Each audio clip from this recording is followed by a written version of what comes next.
welcome back to Road to October. This is my weekly series where I take you on my journey between now and Halloween. This is episode number 6, and we have returned back home, and we had an awesome time in Texas and met a lot of cool people and saw a lot of cool stuff and did a lot of cool stuff, and had an absolute blast. So thank you to again to Melissa and James for being such gracious hosts to us, to Al and I. But anyway, yes, we are back home. Time to get back at it. I've been working on these panels, and I'll show you what we've been getting into. And one other thing I wanted to touch on is haunt shirts. I'm sure you've been seeing these shirts go around Facebook a lot. And Haunt Shirts is a new haunt-specific website for t-shirts that Melissa and James have started up. And it's going to be very cool. The website's not quite up yet, but once it is, you guys definitely have to go check it out and see what they got over there. So anyway, let's get back to work and let's do it. So the first thing I did is I took all my panels and stood them up in line here, and what I wanted to do from this fuse box is have a bunch of conduit and electrical wires and stuff going to various things, like the light that's up over there, and I got a bullhorn siren thing that, here it is here, that I got off of eBay. This is going to be pretty cool. I got to make that all dirty. So anyway, I mocked all that up and cut everything to length, took it down, and then I'm over here painting them. This is my base coat. I'm going to make these all rusty and just like everything else, but this is the first base coat here, and next we'll do the orange and then some black and all that, and put everything back together. So once we get all that done, we'll throw it together and see where we're at. So during the week I stopped by the Habitat store, and I picked up some mist tints here. I got some cool rusty colors. I got an orange and like a orangish light yellow type color and some dark gray, and I got this green, and some paint brushes that were like $1, $2, $2.50 I guess it was. So anyway, these are a pretty good deal for $2, and we'll be using this to do the rusting technique over on the conduit and stuff. So to start off, I painted everything with this Rust-Oleum brown primer. I wasn't too super excited about the color, but it worked out all right. As you can see, it's kind of this reddish color. And then once that dried, I used that orange latex paint, and then I also got some acrylic paint. I think it's like the burnt umber stuff. And I just used a sea sponge and just alternated back and forth, you know, just kind of blotching it all over the place. And that's pretty much all there was to this. Just made sure I covered everything and got that nice rusty look on everything.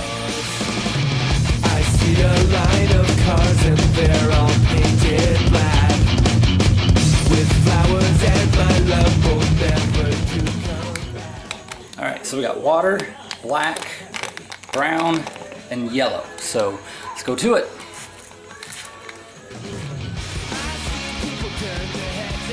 So first of all, I use these Zep spray bottles you can get at like Lowe's and Home Depot. They're professional grade, and they do really well with spraying paint out of them. I'm using all latex paints, and I'm using a mix of 50% paint and 50% water. And all I'm doing is I'm taking the water bottle and spraying the whole wall panel down first to get it all wet, and then I start spraying the paint in different areas and letting it run down. If it's too thick, then I just hit it with some water again, and it thins it out and it washes down, and then just repeat back and forth. And that was pretty much all there was to it. It's a pretty simple process. Again, I was using black and some brown, and then some yellow. Green would have been a good color too. But yeah, that's pretty much all it was, and pretty easy. No colors anymore, I want them to turn black. I see the girls walk by dressed in their summer clothes. I have to turn my head until my darkness goes. So once that sat for a little bit, it dries really quick, but the ooze that I have coming out of the vent there, first I painted it, same technique I did with the conduit, where I used some brown and some green, and you just kind of sponged it on back and forth to kind of blend it together to give it, a little bit of contrast. Then once that dried, right here I'm using this amber shellac, which works out awesome because it dries clear and gives it that really gross, wet look. So I'm slowly getting everything put back together, and I know it's a big old mess right now, but we're getting there. One thing I want to show you is now that it's school season, you can go to Walmart or Walgreens or whatever and buy these plastic pencil boxes, and they work great for enclosing, you know, your circuit boards and stuff. They're not watertight or anything, but they do a pretty good job. And yeah, so I bought a couple of these and punched some holes in there for some, you know, wire access. But yeah, that's pretty much it. Just got to tidy up the wires and get the rest of the pneumatics hooked up. Right now I just got the exploding fuse box going, but yeah, that's pretty much it. So if you remember, after I completed the marionette puppet, I said I was never going to do a duct tape dummy again. Well, thanks to the assistance of my lovely wife, I am now making 6 more. These are going to be the zombies for the zombie containment area. And this is the first one that I'm doing. I'm not nearly going into detail as I did with the last one with the joints and everything. So anyway, that's what we worked on today. But we got the wall pretty much done. It's pretty much put back together.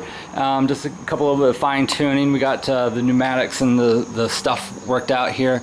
This works. Yep, the little siren goes.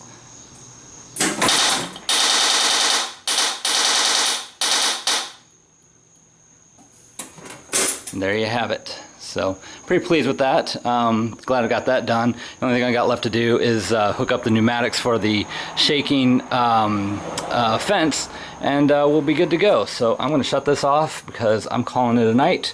And we're going to say that is the end of episode number 6. Thanks for watching, and we will see you next week.